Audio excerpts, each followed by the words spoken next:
মধ্যে অনেকগুলো গ্রুপ আছে, অনেকগুলো মেডিকেল কলেজ আছে, হসপিটাল আছে, ঠিক আছে, তোমরা ফিরে গিয়ে আলোচনা করো, কিন্তু যেটা এখানে মিনিটসে সাইন করেছি আমরা দুপক্ষ, এরপর তোমরা কাজে যোগদান করো মানুষের স্বার্থে। চারিদিকে বন্যা হচ্ছে, আমার কাছে খবর আছে হুগলিতে খানাকুলে 35 জন মানুষ ট্র্যাপড হয়ে আছে, তাদের আগে বেরোতে বলা হয়েছিল, তারা বেরোতে পারেনি, কিন্তু জল হঠাৎ করে ছেড়ে দিয়েছে ডিভিসি, পাঞ্চেত এবং তেনুঘাট। মিটিং শেষ হওয়ার পরেও আমি হেমন্ত সোরেনের সাথে 3 বার কথা বলেছি, তাকে আমি বারবার রিকোয়েস্ট করেছি, কিন্তু আমি জানি না তারা কি করবে, কারণ ইতিমধ্যে যা জল ছেড়েছেন তাতে বীরভূম, বর্ধমান, বাঁকুড়া, হাওড়া, হুগলি, নর্থ 24 পরগনা, সাউথ 24 পরগনা অনেকটাই এফেক্টেড হয়েছে। হাওড়া, আমি নিজে যে বাড়ি আদিগঙ্গার সামনে থাকি, আমি দেখতে গিয়েছিলাম কি অবস্থা জলের। আমি এতটা জল আসতে কোনোদিনও দেখিনি, কারণ আমাদের গোলাটা হচ্ছে সবচেয়ে উঁচু, আমাদের এই জায়গাটা। আমরা সিঁড়ি বানিয়ে দিয়েছিলাম, প্রায় 14-15টা সিঁড়ি ছিল, একদম পুরো ভরাট হতে আর 5টা সিঁড়ি মাত্র বাকি আছে। এরপর যদি আবার জল ওরা রাত্রে ছেড়ে দেয় বারণ করা সত্ত্বেও, তাহলে কিন্তু বন্যাকে আটকানো যাবে না। ওরা বলছে তাহলে আমাদের এখানে বন্যা হবে, আমরা তোমাদের এখানে বন্যা হবে বলে তুমি আর একটা রাজ্যকে তো ভাসাতে পারো না। আমাদের না জানিয়েই সকালে প্রায় 80-90 হাজার কিউসেক ওয়াটার ছেড়ে দিয়েছে, ফলে একেতে 3-4 দিন কন্টিনিউয়াস বৃষ্টি। এমনিতেই গঙ্গাগুলো, আমাদের নদীগুলো ওভারফ্লো, ড্যামগুলো ওভারফ্লো ছিল, তার মধ্যে এই জলে আস্তে আস্তে কাল সকালে বিকেলে পৌঁছবে। আমি সবাইকে বলবো সতর্কতা অবলম্বন করে দূরে দূরে রিলিফ সেন্টারে প্লিজ দয়া করে যান, এবং আপনাদের থ্রুতে বিডিও থেকে শুরু করে আইসি থেকে শুরু করে DM, SP, additional DM, additional SP, SDO যারাই আছেন সবাইকে বলবো যে ইমিডিয়েট দেখে নাও, কারণ কালকে কিন্তু অনেক জল ঢুকবে। এই জলের ওপর যদি আবার জল আসে, আমার এমনিতেই চিন্তা আছে 35 জনকে কি করে উদ্ধার করব আমরা। আর এখন রাত হয়ে গেছে, জলের কারেন্ট এতটাই, কেউ যে উদ্ধার করতে যাবে তার উপায় নেই, কারণ যে উদ্ধার করতে যাবে সে বোটও তলিয়ে চলে যাবে, এমন অবস্থা।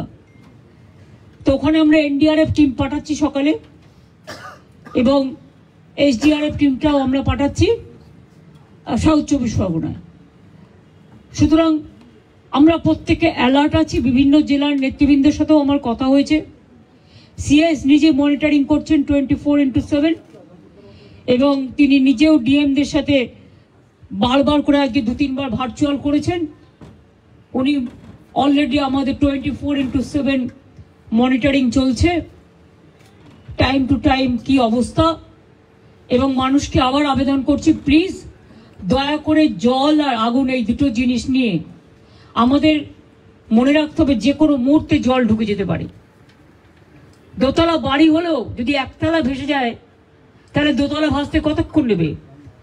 কাজে জীবনের ঝুঁকি দয়া করে কেউ নেবেন না, সতর্ক থাকুন, কিন্তু জীবন বাঁচান।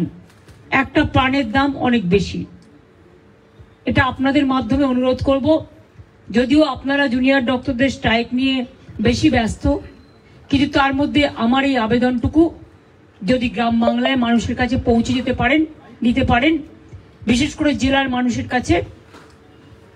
কারণ কলকাতায় যদি এই অবস্থা হয় গঙ্গার, তাও তো হাই টাইড আজকে ছিল না, আমি দেখছি এখন জোয়ার আছে, জলের স্রোতের টান খুব বেশি আছে, এবং সেই জন্যই বুঝতে পারছি না, ইভেনিং আমরাও হয়তো যে কোনো সময় ডুবে যেতে পারি। জলের যে স্রোত আছে, তারপরে যদি আবার জল ছাড়ে, নিজেদের ঠিক রাখার জন্য অন্য স্টেটের উপরে ছেড়ে দিলাম, এটা কিন্তু ঠিক হচ্ছে না। আমি আমার প্রতিবাদ জানিয়েছি। হ্যাঁ, বলেছি আমি যে আপনারা প্লিজ কর্মবিরতি তুলুন। এত কিছু আলোচনা, আপনাদের 4টের মধ্যে 3টে ডিমান্ডই মেনে নিয়েছি। তাছাড়াও সিসিটিভি, লাইট, রেস্টরুম, ওয়াশরুম, এগুলো করে দেওয়ার ব্যাপারেও 100 কোটি টাকা দেওয়া হয়েছে। এবং এছাড়াও সিকিউরিটি অডিটিং এর ব্যাপারেও আমরা দেখছি, সবার যাতে নিরাপত্তা থাকে আমাদের যতদূর সম্ভব আমরা করব। আপনাদেরও বলবো লক্ষ্য রাখতে, কারণ দায়বদ্ধতা কিন্তু বোথ সাইডেরই থাকে। আর আমি আপনাদের কাছে অনুরোধ করব, অনেক মানুষ মারা গেছে, অনেক মানুষের কষ্ট হচ্ছে, চিকিৎসা পাচ্ছে না, অনেক পেশেন্ট আটকে আছে। সুতরাং মানুষ মনে করে আপনারাই তাদের ভগবান। সুতরাং আপনাদের আমি কাজে ফিরতে অনুরোধ করব। সমস্যা থাকলে সমাধান করতে হয়, আলোচনার পথ সবসময় খোলা থাকে। আজকে 3 দিন অপেক্ষা করার পর, আজকে 4 দিন 5 দিন, 3 ঘন্টা 2 ঘন্টা 3 ঘন্টা অপেক্ষা করার পর আজকে প্রায় সব প্রসেস শেষ করতে 5.5 ঘন্টা টাইম লেগেছে। আমাদের দিক থেকে যা যা করার ছিল আমরা চেষ্টা করেছি বাংলার মানুষ যাতে ভুল না বোঝেন, বাংলার মানুষের দিকে তাকিয়ে। এবং এটা নিয়ে আবার যেন কেউ অপপ্রচার দয়া করে করবেন না। বাংলায় দুর্গাপুজো আসছে, এটা আমার আবেদন আপনাদের কাছে। এটা আমাদের মিটিংয়ে আলোচনা হয়নি, আমি করিনি, এটা আমার পক্ষ থেকে বন্যাটা এবং ফ্লাডের ব্যাপারটা আমি বলেছি, এই পরিস্থিতি। সুতরাং ম্যালেরিয়া বাড়বে, ডেঙ্গু বাড়বে, জলজনিত রোগগুলো বাড়বে, আপনাদের খুব প্রয়োজন এখন। আপনারা হাসপাতালে ফিরে যান। আমি এটুকু বলতে পারি, কারো বিরুদ্ধে কোনো শাস্তিমূলক ব্যবস্থা নেওয়া হবে না। लिया तो गया, कोशिश किया है जूनियर डॉक्टर का बात सुनने के लिए, लेकिन हमारा पुलिस भी बहुत सारे काम करते हैं। अगर काम करते करते किसी को 2 मिनट देर हो जाता है, कोई काम पे अगर थोड़ा गलती हो जाता है तो उसको लेके, अगर किसी को गुस्सा है तो गुस्सा निभाने के लिए, गुस्सा निपटाने के लिए हमने कोशिश किया। हेल्थ डिपार्टमेंट, पुलिस डिपार्टमेंट में जो जस्टिस उन्होंने मांगा, हमें कोशिश किया। हमारा पुलिस जो सीपी को हम चेंज करने का फैसला किया है, उनको साथ बात करके उनको कॉन्फिडेंस में लेके, उन्होंने भी नहीं चाहते थे जितना उसका खिलाफ में बहुत सारे बात उठाया। उन्होंने भी कहा कि हमारा भी परिवार है, हमारा परिवार को अच्छा नहीं लगता, इसी के लिए हम भी छोड़ने चाहते हैं।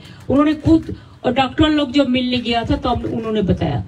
और हमारा हेल्थ डिपार्टमेंट का 3 की पोस्ट है, जैसे डीएमई डीएचआई ऐसा नहीं हो सकता है, इसको पैनल करके प्रोसेस करके तभी कर सकता है। तो अभी हम चीफ सेक्रेटरी को बोला है कि प्रिंसिपल सेक्रेटरी को लेके बात करके इसको अभी आप लोग देखभाल कीजिए, जब प्रोसेस हो जाएगा तब हम देखेंगे। ऐसा बात हुआ है। हेल्थ में भी उसको 3 ऑफिसर को ट्रांसफर का बात हटाने के बात किया, लेकिन हम 2 मांग लिया। इससे ज्यादा हम क्या कर सकते हैं? हम 99% मान लिया। I am not saying anything which is when the matter is sub judice.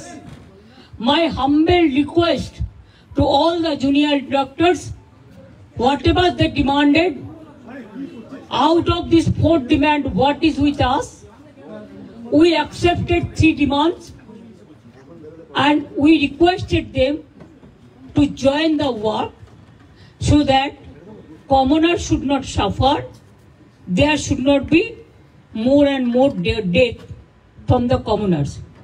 And nowadays when dengue is, we are facing dengue, malaria and also flood-like situation.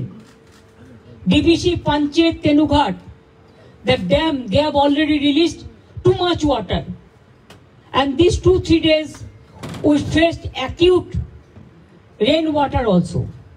So both the Ganga river ponds were overflowing, and after releasing the water from Jharkhand, it's an acute problem.